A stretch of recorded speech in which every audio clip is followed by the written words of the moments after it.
来吧，兄弟们，让我们开启今天的速递。知道的是手表，不知道的以为是项链呢。可以说是整条表姐都是这种松松垮垮的状态，估计之前是下海捞鱼的，要不然也不能这么脏啊。专业仪器打开后壳，以免造成没必要的划伤。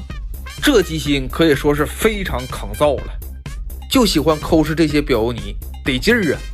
大哥估计后来不打鱼了，直接开始玩电焊了。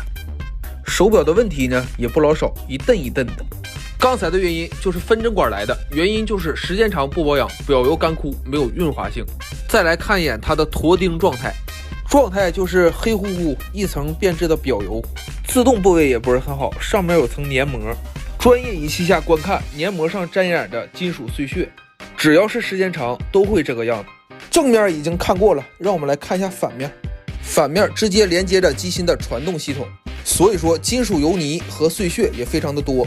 这个就是连接螺钉的保时眼，拆下零件就完全可以清楚的看到了。手表现在的状态就是走几秒它就停了，停的原因也很简单，表油泥过多，保时眼长期没有清理，又或者像这样轮子已经生锈，还有这样的表油完全挥发。以上状态都可以形成手表偷停，以上状态都可以通过保养来解决问题，这个状态就可以影响轮子的使用寿命了。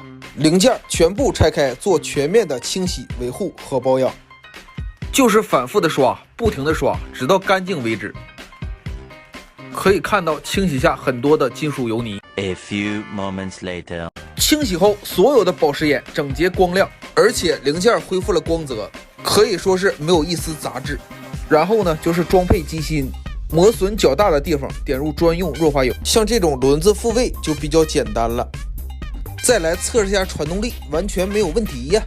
摆臂就不要说了，那是相当有力了。专业仪器下所有保时眼都没有一丝杂质，像这种都是新注入的表油。